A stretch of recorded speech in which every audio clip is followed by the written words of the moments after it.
বাণীপীঠ শিক্ষাঙ্গনের উপস্থাপনায় আরও একটি গুরুত্বপূর্ণ ক্লাসে স্বাগত জানাচ্ছি সকল ছাত্রছাত্রীকে। আমি রিনি সেনগুপ্ত। আজকের ক্লাসটা ক্লাস 12-এর 4th সেমিস্টারের পাঠ্য একটি বিখ্যাত নাটক নানা রঙের দিন কেন্দ্রিক হতে চলেছে। নাটকটি বিখ্যাত নট এবং নাট্যকার অজিতেশ বন্দ্যোপাধ্যায়ের লেখা। নাটকটার সবথেকে মজার বিষয় হচ্ছে এই যে নাটকটার ভেতরে নাটক নিয়েই কথা বলা হয়েছে, অর্থাৎ নাটকের মধ্যে নাটক এখানে খুঁজে পাবো আমরা। তো আজকে আমি শুরু থেকে শেষ পর্যন্ত নাটকটা সম্পর্কে একটা সামগ্রিক আলোচনা করব, নাটকটা বিশ্লেষণ করব, নাটকটার মধ্যে দিয়ে যে মেসেজ নাট্যকার দিতে চেয়েছেন সমাজকে সেই বিষয়টি নিয়ে আলোচনা করব এবং অবশ্যই নাটকের প্রধান চরিত্র রজনীকান্ত চাটুর্যে এই চরিত্রটা নিয়ে আলোচনা করব। তো চলো প্রথম থেকে শুরু করা যাক। নাটকের শুরুতেই দেখানো হচ্ছে যে সিনটা বা স্টেজটা সেটা হলো পেশাদারি একটি মঞ্চ, পেশাদারি থিয়েটারের একটি মঞ্চ। আমাদেরকে বুঝতে হবে এখানে যে নাটকের মঞ্চ বা স্টেজ কেমন হয়। নাটকের মঞ্চ প্রকৃতপক্ষে হয় 3 দিক খোলা এবং তার একদিক বন্ধ, মানে পেছনে দেয়াল থাকে, সামনের দিকে থাকেন অডিয়েন্স বা দর্শক, আর দুদিকে থাকে দুটো উইংস। এই দুদিক দিয়ে অভিনেতা অভিনেত্রীরা ওঠা এবং নামা করেন, কিন্তু দর্শক মোটামুটি নাটকের মঞ্চের একটা দিকই খোলা দেখতে পায়, ঠিক এরকম একটা কনসেপ্ট, এবং সেইখান থেকে বিপরীত দিক থেকে বসে তারা মঞ্চটা দেখে। তো প্রথমে আমাদেরকে এই ধারণাটাকে ক্লিয়ার রাখতে হবে, তবেই আমরা নাটকটা বুঝতে পারবো। তো যিনি এখানে নাটক অভিনয় করছেন মানে অভিনেতা, তিনি নাটকের ভেতরেও একজন নাটকের অভিনেতা। এই বিষয়গুলোও ভালো করে আমাদেরকে বুঝতে হবে। তো নাটকের প্রধান চরিত্র রজনীকান্ত চাটুর্যে, আমরা বুঝতেই পারছি জন্মগতভাবে তিনি একজন ব্রাহ্মণ। বর্তমানে নাটকের শুরুতে তার বয়স দেখানো হচ্ছে 68 বছর। তো এই 68 বছরের বৃদ্ধ অভিনেতা রজনীকান্ত চাটুর্যে তার জীবনের ফেলে আসা দিনগুলোকে দেখছেন, ভাবছেন বা অ্যানালিসিস করছেন এই নাটকের মধ্যে, এবং সেই ফেলে আসা দিনগুলোকেই বোঝানো হচ্ছে নানা রঙের দিন এই শব্দের মাধ্যমে। তো নাটকের নামকরণের সার্থকতাও কিন্তু আমরা এখান থেকে বুঝতে পারছি যে নানা রঙের দিন বলতে একজন অভিনেতা রজনীকান্ত চাটুর্যে তার জীবনের ফেলে আসা বছরগুলো, ফেলে আসা দিনগুলো, যখন তিনি নানান রকম চরিত্রে অভিনয় করতেন, যখন তিনি নায়ক হিসেবে খুব বিখ্যাত হয়েছিলেন, সেই ফেলে আসা দিনগুলোর কথা বলা হচ্ছে। সেই দিনগুলি প্রকৃতপক্ষে ছিল নানান রঙে রঙিন। এবার নাটকের শুরুতেই আমরা দেখছি যে রজনীকান্ত তিনি মদ খেয়ে গ্রিন রুমে অনেকক্ষণ ঘুমিয়ে পড়েছিলেন। হঠাৎ করে ঘুম থেকে উঠে তিনি স্টেজের ওপর এসছেন, হাতে তার একটা জ্বলন্ত মোমবাতি, এবং এখানে অভিনয়ের মাধ্যমে জিনিসটা কত সুন্দরভাবে ফুটিয়ে তোলা যায় চিন্তা করো, যে অন্ধকার স্টেজ, কেউ কোথাও নেই।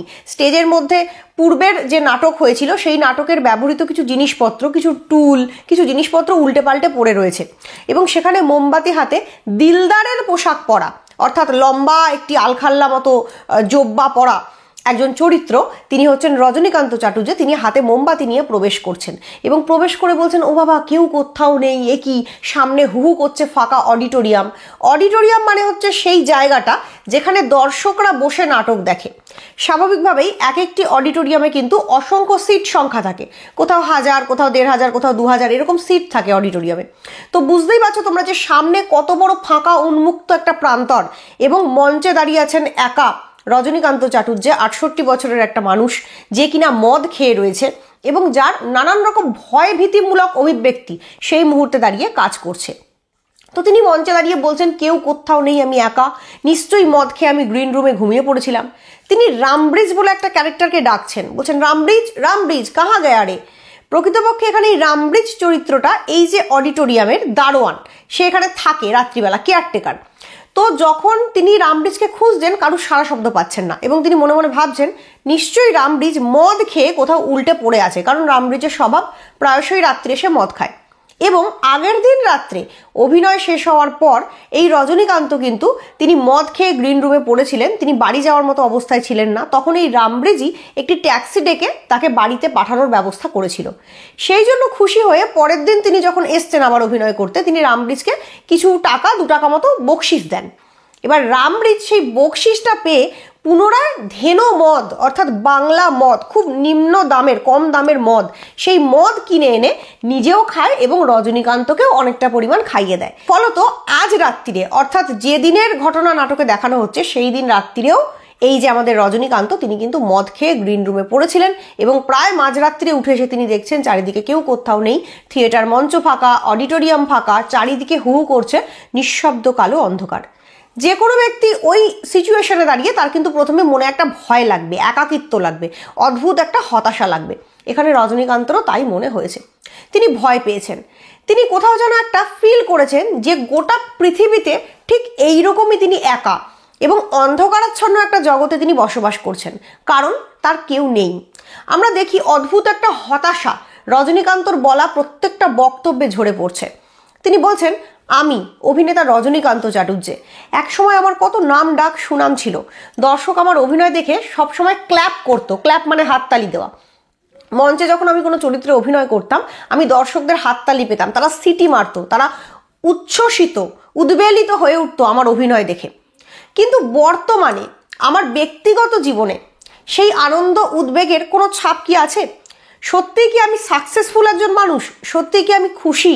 আমি কি জীবনে সফল? এই প্রশ্নগুলো তার মনে উঠে আসছে, কারণ তিনি বলছেন গোটা পৃথিবীতে তিনি একা, তার কোনো ঘরে যাওয়ার মতন পিছু টান নেই। তিনি চিন্তা করছেন বাড়িতে তিনি কার কাছে যাবেন। প্রত্যেকটা মানুষের কর্ম শেষে তারা ক্লান্ত হয়ে ঘরে ফেরে। ঘর একটা জড় পদার্থ। ঘরের মধ্যে অ্যাকচুয়ালি কি আছে যেটা আমাদেরকে ঘরের দিকে আকর্ষণ করে?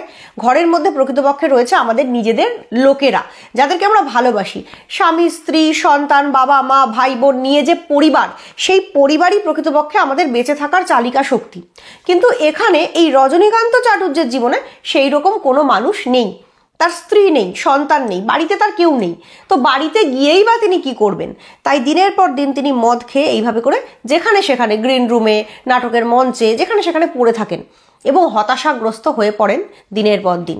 তো এইভাবে করে যখন একাকী হতাশাগ্রস্ত রজনীকান্ত চাটুর্যে স্টেজের মধ্যে বা মঞ্চের মধ্যে বিভিন্ন রকম ভাবনা চিন্তা করছেন, ঠিক সেই সময় তিনি দেখতে পেলেন হঠাৎ করে আরেকজন বুড়ো মানুষ সে প্রবেশ করছে। একটু ময়লা ময়লা মতো পোশাক পরা, ময়লা চাদর জড়ানো। এবার হঠাৎ করে ওই মাঝরাত্রিরে যখন রজনীকান্ত ভেবেই নিয়েছেন যে এইখানে তিনি ছাড়া আর কেউ নেই, তখন এই বুড়ো মতন লোকটাকে দেখে তিনি ভয় পেয়ে গেলেন। তিনি ভয়ার্ত কণ্ঠে জিজ্ঞেস করলেন, কে তুমি? কে কে বলো, তুমি কে? এবার বুড়ো লোকটা স্বাভাবিকভাবে রিপ্লাই করছে বা বলছে যে আমি চাটুর্যে মশাই, আমি কে তুমি বলো। একটা ভয় রজনীকান্তর যে চরিত্র তার মধ্যে কাজ করছে সেই মুহূর্তে। তো তখন সেই ব্যক্তি তিনি জানালেন, আমি কালীনাথ চাটুর্যে মশাই, আপনাদের প্রম্পটার। এই নাটকের প্রধান দুটো চরিত্র, একজন রজনীকান্ত চাটুর্যে যার বয়স 68 বছর, আরেকজন কালীনাথ সেন, তিনি হলেন এই নাট্য দলের প্রম্পটার, তার বয়স প্রায় 60 বছর। তিনিও মোটামুটি একজন বৃদ্ধ মানুষ। তো এই যে প্রম্পটার চরিত্র, এই প্রম্পটার শব্দটার প্রকৃত মানে কি সেটা তোমাদেরকে একটু জানতে হবে। নাটক যখন অভিনয় করা হয়, যেহেতু নাটক বা থিয়েটার লাইভ অভিনয় করা হয়, মানে সরাসরি মঞ্চে অভিনয় করা হয়, সামনে সরাসরি জীবন্ত দর্শক বসে থাকে, সেখানে প্রিশুট, কাট এই সমস্ত কোনো ব্যাপার থাকে না, এডিটের কোনো ব্যাপার থাকে না। সেই জায়গা দাঁড়িয়ে অনেক সময় তো এরকম হতেই পারে যে অভিনেতা অভিনেত্রীরা অভিনয় করতে করতে তারা কোনো ডায়লগ ভুলে গেল বা কোনো বিষয় তাদের মাথা থেকে বেরিয়ে গেল। তখন ওই ডায়লগটা ধরিয়ে দেওয়ার জন্য, সংলাপ ধরিয়ে দেওয়ার জন্য, ওই যে বললাম দুদিকে দুটো উইংস থাকে, ওইখানে সাইডে লোকচক্ষুর অন্তরালে একজন ব্যক্তি চুপ করে দাঁড়িয়ে থাকেন স্ক্রিপ্ট হাতে নিয়ে, এবং তিনি বিড়বিড় করে ওই স্ক্রিপ্টটা পড়ে অভিনেতাকে লাইনটা ধরিয়ে দেন। ওই প্রম্পট যিনি করেন তাকেই বলা হয় প্রম্পটার। তার কাজ সম্পূর্ণই ব্যাক স্টেজের কাজ। তিনি মঞ্চের পেছনে দাঁড়িয়ে কাজ করেন এবং ফ্রন্টে দর্শক কিন্তু তাকে দেখতে পায় না। তো এই প্রম্পটার চরিত্র হচ্ছে কালীনাথ সেন চরিত্রটি। তো কালীনাথ এখানে মঞ্চে ঢুকে পড়ে তাকে বলছেন যে আপনি বাড়ি যাননি আজকে, এবং রজনীকান্তও তাকে দেখে ভয় পেয়ে যাচ্ছে, ঘাবড়ে যাচ্ছে। সেই জন্য কালীনাথ তাকে অনুনয় বিনয় করে বলছে যে আসলে জানেন তো, আমার থাকার কোনো জায়গা নেই, আমি পুরোপুরি এই পৃথিবীতে অনাথ, গৃহহীন। তো সেই জায়গা থেকে আমি এই থিয়েটারেরই যে গ্রিন রুম রয়েছে সেখানে সকলকে লুকিয়ে রাত্রিবেলা চুপি চুপি ঘুমাই। এটা কেউ জানে না, থিয়েটারের মালিক পর্যন্ত জানে না। তো দয়া করে চাটুর্যে বাবু, অর্থাৎ রজনীকান্ত চাটুর্যেকে তিনি বলছেন, আপনি কিন্তু এই বিষয়টা কাউকে জানাবেন না, আপনি তো বামুন মানুষ, আপনি ব্রাহ্মণ মানুষ, আপনার কাছে মিথ্যে কথা বলবো না। এই বলে কালীনাথ স্যারেন্ডার করছে রজনীকান্তর কাছে, এবং রজনীকান্ত বুঝতে পারছে কালীনাথ প্রকৃতপক্ষে একজন খুব অসহায় ব্যক্তি। এরপর আমরা দেখি রজনীকান্ত তার সমগ্র জীবনের ইতিহাস পুনরাবৃত্তির ঢঙে বলে চলেছেন এই কালীনাথের সামনে, এবং তার কিছু কিছু ঘটনা কালীনাথও জানে, তাই কালীনাথও সেখানে সায় দিচ্ছে, এবং দুজনের একটা কথোপকথনের মাধ্যমে নাটক জমে উঠছে, এবং আমরা পাঠক বা দর্শক হিসেবে আমরাও কিন্তু জানতে পাচ্ছি রজনীকান্তর জীবনে কি কি ঘটেছিল। তো রজনীকান্ত প্রথমেই যেটা বলছেন সেটা হচ্ছে যে আজকের যে নাটক, অর্থাৎ তিনি যে রোলটায় অভিনয় করছিলেন দিলদারের ভূমিকা, সেই অভিনয়ের ক্ষেত্রেও কিন্তু তিনি 7খানা ক্ল্যাপ পেয়েছেন। তিনি স্পষ্ট শুনেছেন যে দর্শকরা সামনে বসে বসে বলছে যে রজনী চাটুর্যে ইজ রজনী চাটুর্যে, বাবা মরা হাতি সোয়া লাখ। এই কথাটার মানে হলো যে মূল্যবান জিনিস, মূল্যবান প্রাণী, সে যদি মরেও যায় তার মূল্য কিন্তু সেখানে কমে যায় না। একটা হাতি, সে বেঁচে থাকতে তো সে বিরাট একটা মূল্যবান প্রাণী এবং তার সব দিক থেকে একটা মূল্য রয়েছে, কিন্তু সে মরে যাওয়ার পরেও কিন্তু তার দাম লাখে গণ্য হয়। তার কারণ হাতির দাঁত খুব দামি জিনিস, হাতির চামড়া দামি জিনিস, হাতির অনেক বডি পার্টস সেগুলো কিন্তু খুব গুরুত্বপূর্ণ দামি জিনিস রূপে গণ্য হয় এবং তার একটা ভ্যালু রয়েছে। প্রকৃতপক্ষে এখানে বলতে চাওয়া হচ্ছে যে যে কোনো মানুষ সে যদি প্রকৃত প্রতিভা সম্পন্ন হয় তাহলে সে যেমন তার যুবক বয়সে বা ইয়াং এজটাতে সেই প্রতিভা দেখাতে পারবে, বুড়ো বয়সেও কিন্তু তার গ্রহণযোগ্যতা বা উপকারিতা সমানভাবেই থাকবে। তো রজনীকান্তর ক্ষেত্রেও এই কথাটা বলা হচ্ছে। এরপর কালীনাথও সেই বিষয়টাকে সম্মতি জানিয়ে বলছেন যে হ্যাঁ, আমিও শুনেছি সকলে আপনার খুব প্রশংসা করে, অভিনেতা হিসেবে সকলে আপনাকে খুব ভালোবাসে। এরপরই আমরা দেখছি রজনীকান্তর মধ্যে একটা অন্য ভাব কাজ করছে। সে বলছে, না গো কালীনাথ, এমনি মানুষ যতই ভালোবাসুক না কেন, প্রকৃতপক্ষে আমরা অভিনেতারা হলাম এক একটা ভাঁড়। মানুষ আমাদেরকে ভাঁড়ের পর্যায়ে দেখে। ভাঁড় মানে কি? ভাঁড় মানে হচ্ছে এমন ব্যক্তি যে অন্যকে হাসায়, অন্যকে এন্টারটেন করে, অন্যকে মনোরঞ্জন করার জন্য নিজেকে নিয়োজিত করে, কিন্তু পরবর্তীকালে দেখা যায় যে সেই অন্য মানুষগুলো ওই এন্টারটেনমেন্ট পিরিয়ডটা ফুরিয়ে গেলে পর বা মনোরঞ্জন ফুরিয়ে গেলে পর সেই মানুষটার সঙ্গে আর কোনো রিলেশন রাখতে চায় না। তো এখানে রজনীকান্ত নিজেকে বলছেন যে অভিনেতারা প্রকৃতপক্ষে একটি ভাঁড় এবং নাট্যাভিনয় একটি পবিত্র শিল্প। এই কথাটা তিনি ব্যঙ্গ করে বলছেন। তার কারণ হচ্ছে নাট্যাভিনয় যদি একটি পবিত্র শিল্প হতো তাহলে নাটকের অভিনেতাদেরকে মানুষ পার্সোনাল লাইফে বা ব্যক্তিগত জীবনেও কিন্তু খুব আদর করে গ্রহণ করত।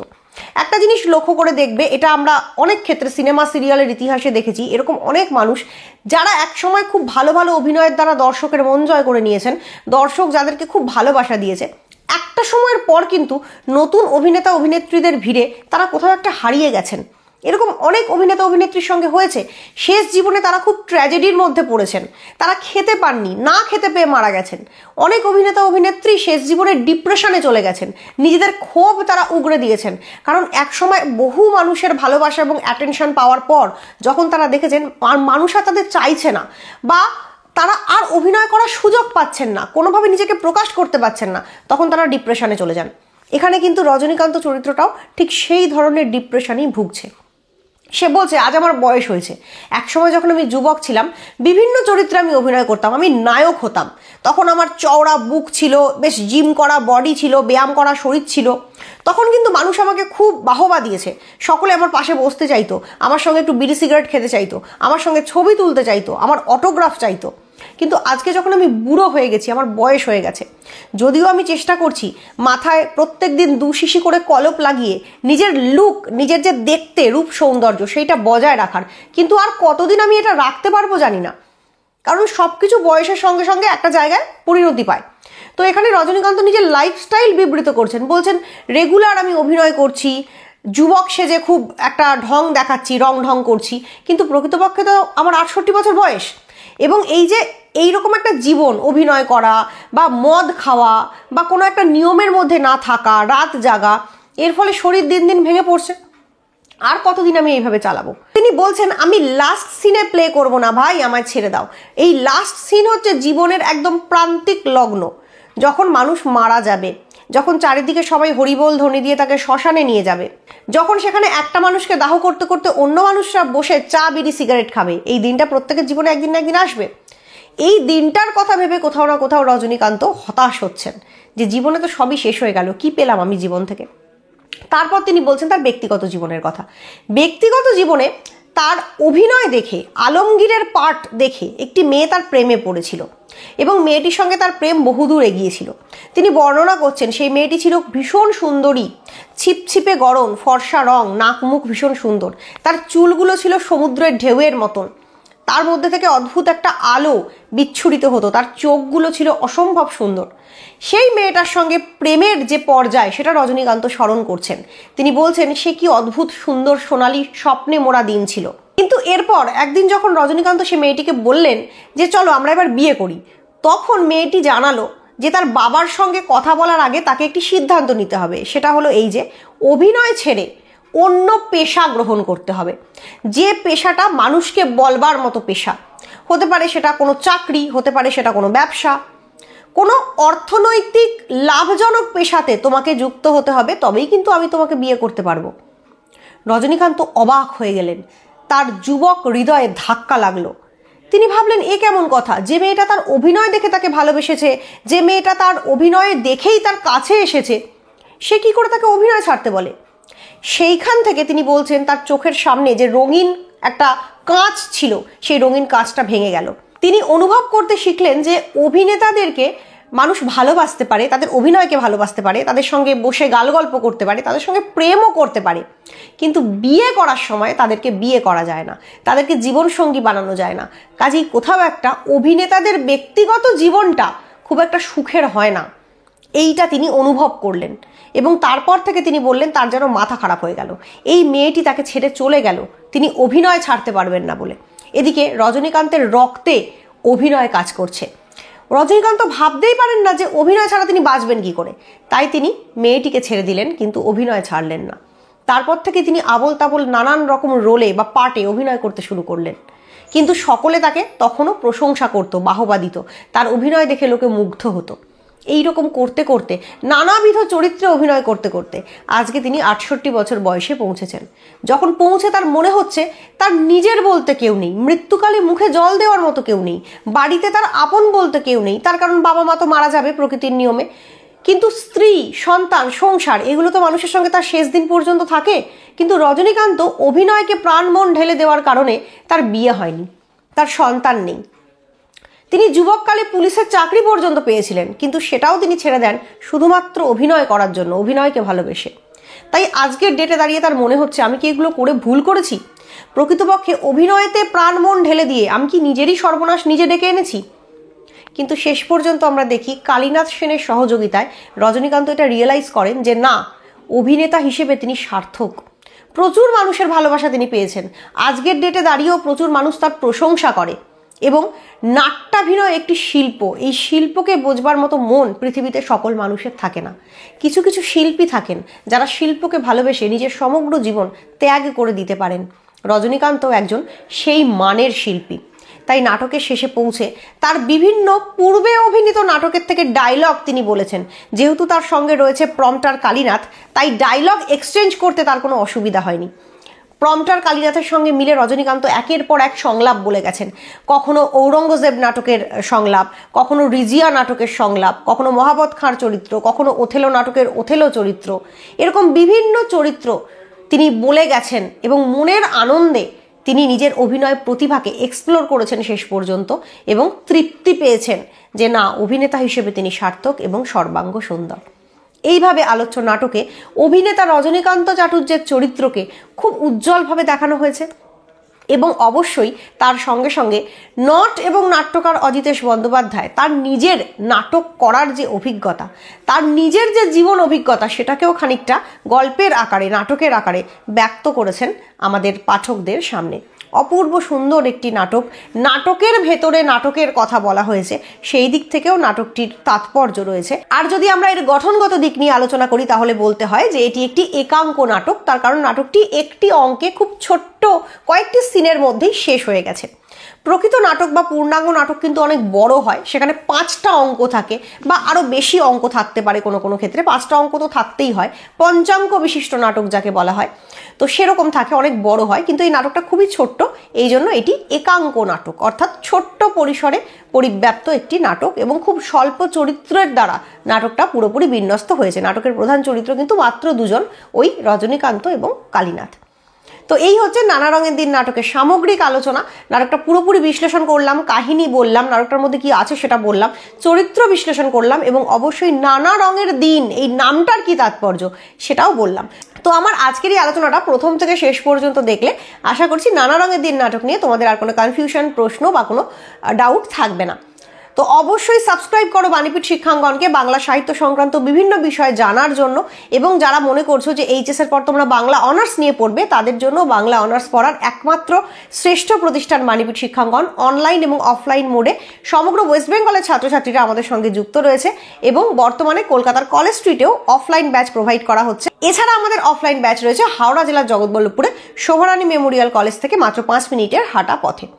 তো যারা যারা বাণীপীঠ শিক্ষাঙ্গনের সঙ্গে সরাসরি যুক্ত হতে চাইছো, অবশ্যই যুক্ত হও। আমাদের তরফ থেকে উন্নত মানের এবং স্টুডেন্ট কেন্দ্রিক শিক্ষা প্রোভাইড করা হয়। আজকের ক্লাসটা এখানেই শেষ করছি। ধন্যবাদ।